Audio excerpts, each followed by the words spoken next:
it is Julie. Welcome back to Pages and Pens. I am here with a Top 5 Wednesday. I did not think that I was going to do another Top 5 Wednesday for March, but I decided, why the heck not? I'll join in this week. And this is the top 5 books and or characters that you felt absolutely betrayed by. So we're going to talk about them. I don't hold grudges. I don't hold bookish grudges, I guess.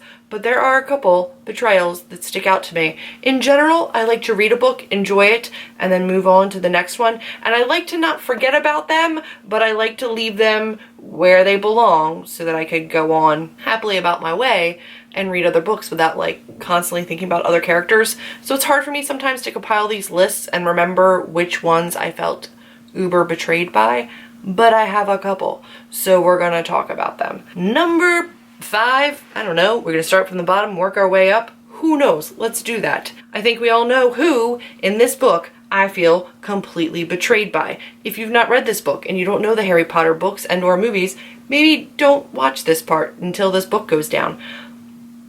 Gone? Great. Throughout this entire series, up until this point, you're believing Dumbledore that he's vouching for Snape, that he knows what he's doing, that Snape is completely on the side of good and just really good covertly sticking with the Dark Lord.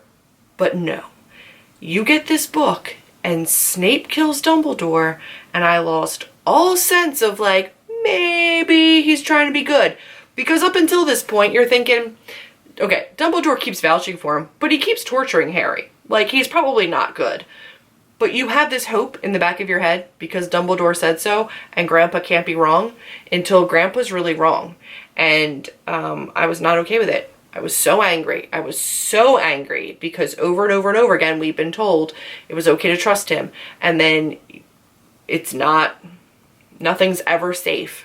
Nothing is ever safe. And I'm not all right with it. So because I think everybody else is going to say it too, because it's Harry Potter and there's always something for Harry Potter in all of these videos, I'm going to just put this at 5, but I think we all know it's not all right. Number 4, because I still love him, so it's kind of okay-ish, but when Hoggle betrays Sarah by giving her the poison fruit, even though he knows that if he doesn't, Jareth will put him in the bog of stench and he can't handle being put in the bog of eternal stench. It was still such a weak-minded thing to do, and he redeems himself and he tries and he just doesn't know any better, but I felt so innately betrayed when he did that to Sarah, and I just didn't get over it. I mean, I eventually got over it because he just didn't know what friendship was and he didn't know how to stand up to Jareth, but I really was not okay with that. I felt completely betrayed. No, Hoggle. Naughty Hoggle. Then I have another one, which I don't have the physical book, so I'll put up a copy for you, but this is Boromir from the Lord of the Rings series, and if you have read the books, then you know that Boromir was part of the original 7 that went out on a quest to return the ring to Mordor, and he could not handle the power. He couldn't handle being around the ring, and he was too much of a father pleaser. Pissed me off so much because Faramir was so much cooler than Boromir, and he got the short end of the stick over and over and over again. So Boromir was never really my favorite in the books or the movies, but that dude, oh no you didn't. Not okay. Number 2, I'm gonna go with Tamlin from A Court of Thorns and Roses and A Court of Mist and Fury. If you've not read those books and you don't want to be spoiled, don't watch until I put up another book, because all I have is this cover and I'm not going to pull my book out from in there. When I put up a different book, you're fine to start watching again. So essentially Tamlin in the first book, A Court of Thorns and Roses, is like, I get it. You're just a protective fae and you're just trying to help your people and you're in a cursed land. And yes, there's a misbalance of power, but I'm okay with it. I'm along for the ride. I get it. And I did say that it was hard for me to really ship Feyre and Tamlin because I knew eventually everybody was team Rhys, and I didn't understand how Rhysand came in when Tamlin was seemingly so understanding and so great and so wonderful. Oh no, he isn't. And I was not all right with it. I don't know what switched in his brain. I don't know what happened under the mountain. I mean, I know what happened under the mountain, and I'm not okay with his nonsense that he pulled underneath there. Like, that went from being passive to just pansy, and I'm not okay with it. And when Rhysand mentions in A Court of Mist and Fury that his first response when being alone with Feyre finally was not to try to get her out and away from danger, but to make out with her, in the moment didn't really faze me, but after the fact I was like, yeah, dude, that was a dickhole move.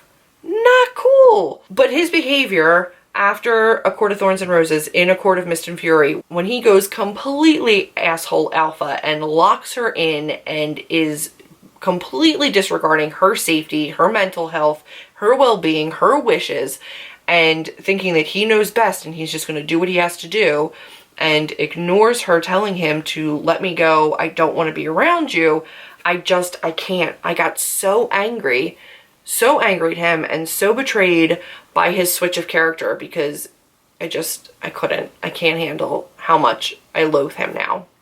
Just not okay with me. But now we're gonna get to my number one, and it is the book that I finished most recently, and it's still fresh in my mind, so I'm gonna talk about it.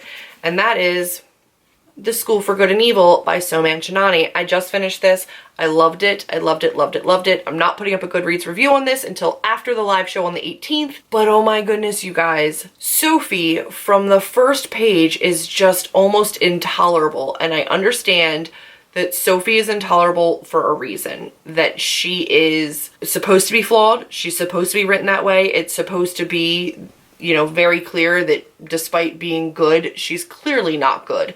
And her character progresses throughout this book in a way that is vile and makes me hurt for Agatha. Like, Aggie is so cute. Sophie's betrayal was so real. She was so selfish, like so overly selfish and so obsessed with her prince and her happy ending that she completely disregarded the fact that Aggie had happiness and had found a home for herself at the ball, well, at the no ball that they threw in the Nevers. And she says, listen, I threw this ball because I want them to see that this is what we want. We just want to have a ball. We just want to find love. We just want to be happy. Dance with me and show them that there can be togetherness between the two of us. We don't have to be good and bad. We don't have to be good and evil. We don't have to be nevers and evers. We can be together. And Agatha fights it, and she's hesitant, but she trusts, because that's just Agatha. That's just what she does.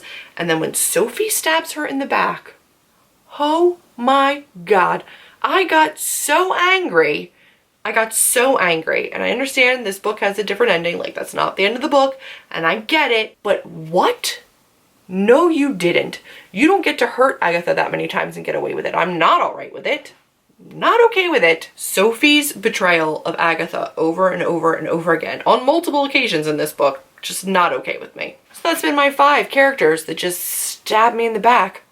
Just all the feels and all the anger towards them. I can't handle it. Not all right with me. So that's been this Top 5 Wednesday / rant, and I hope you enjoyed it. If you did, be sure to give me a big thumbs up, click subscribe, comment down below with your top betrayals, and I will see all of you in my next video.